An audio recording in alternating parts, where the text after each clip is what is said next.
going in. Last one, Awesome Gem. Awesome Gem's in.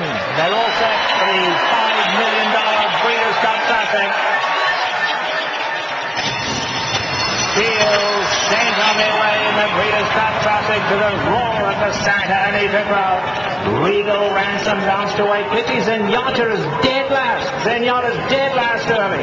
It's Regal Ransom going on. Gio Ponti, Einstein is right there. Colonel John in the white colours. Summerbird has the red cap in the vanguard too. Rip Van Winkle is on the outside and Twice Over racing right behind them. They tightly grouped and not in the big hurry out on the lead. Then it's Awesome Gem. Gio Ponti's back fourth lap. Been followed then by Richard's Kid. Then comes My Mad Bird and Zenyatta is dead last. Zenyatta last. Got to be giving them about 10, 11 length start. They go to the three-quarter pole now in the Classic, and it's Regal Ransom just setting a sensible pace, not in a big hurry out here. Rip Van Winkle now goes up second, and Colonel John scrapes the paint in third. Einstein's right there too. Girolamo, white cap far side. Here's Kentosomo and Summerbird. They 6 at the rail, just 5 off the leader. Then it comes Twice Over, Awesome Gem, and Gio Ponti's giving them 7 length start. Then it's Richard's Kid. Now here's Zenyatta. Zenyatta is still a good 10, 11 off the leaders. And then it's 4 back to Mind That Bird.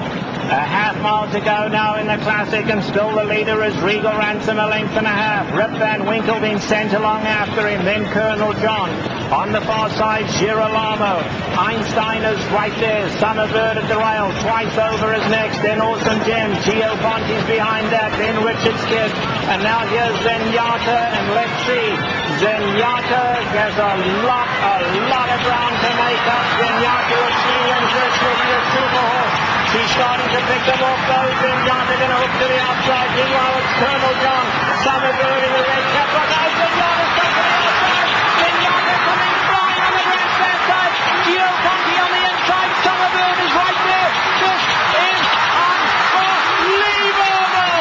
Zenyatta, what a performance. One we'll never forget. Looked impossible, but it is Zenyatta.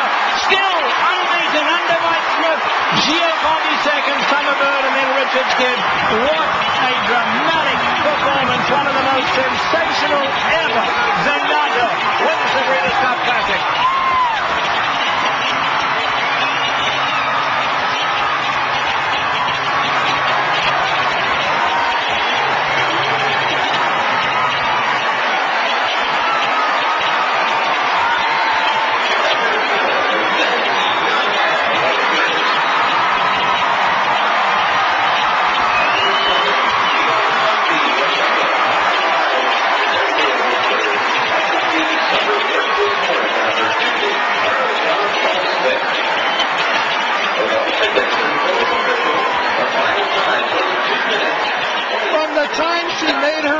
Top of the stretch and crossed the wire, this crowd has not stopped applauding for the champion they came to see. At the great race place, Santa Anita, they've seen some phenomenal ones. The Immortal Seabiscuit, a resurrection of his career. And this grandstand has not shaken like this for a very long time. You've witnessed one of the singular great moments in Breeders' Cup World Championship history. Zenyatta, 14 for 14, undefeated, and the only female racehorse to win the Breeders' Cup Classic. What a tremendous performance by Zenyatta, and Mike Smith, fantastic ride. She was very slow out of the gate. She was away slow because of the delay, and Mike Smith dead last now in the replay, and everybody expecting him to take the overland route. He didn't. He went to the inside here. He's looking up. He could see that he was going to be parked 6, 7, 8 wide. He takes the inside today, and yeah, you could see she was going to put in a panted late run.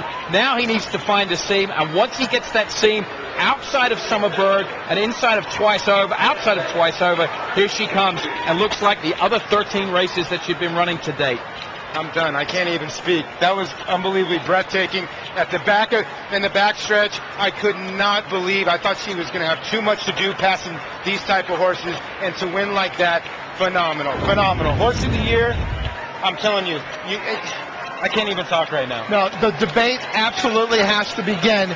It's official. And I'm not just talking about the prices. I'm talking about Zenyatta. She's one of the all-time great horses, male or female, that American racing and now the world has seen.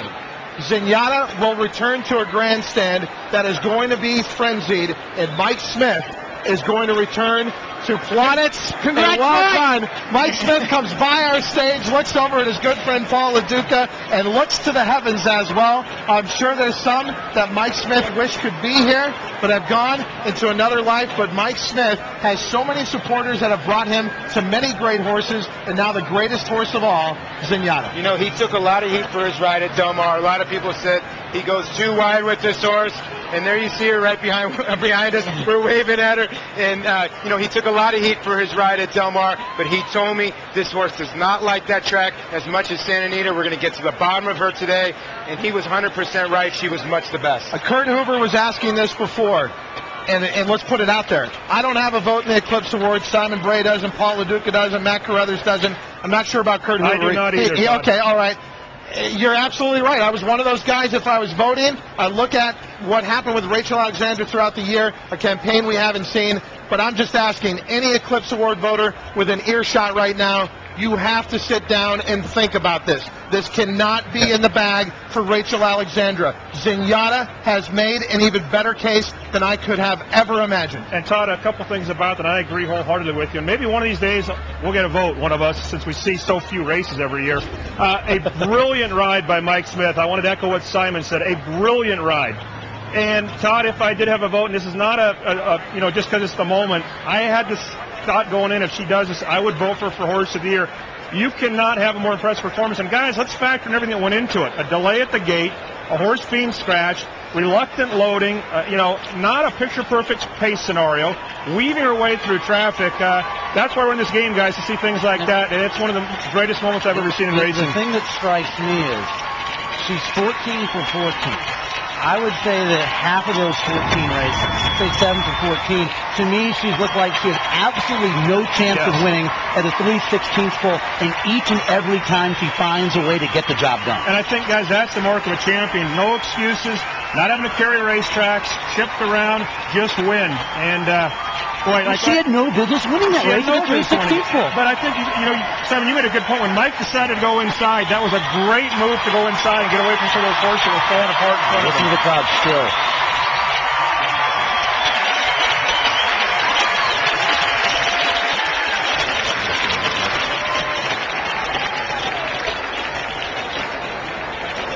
You know, there's another effect here, and it can't be overstated. As Mr. and Mrs. Moss go out to greet their great champion, how many race fans were created on this day? We talk about so many ways to market this sport, but at the end of the day, it comes down to one simple factor: the thoroughbred racehorse. Zenyatta is the embodiment of why we are all attracted to this game, hunters and sports fans alike. How many children who are here today will say that they are a fan of racing because of that one moment, Zenyatta winning the Classic? They applaud her now. They will applaud her years from now. Darley certainly has to be happy with their sire Street Cry, because in a week he accounts for the Melbourne Cup and the Breeders' Cup Classic. That's exactly right. And a Kentucky Derby winner in Street Sense a couple of years ago. There's John Sheriffs.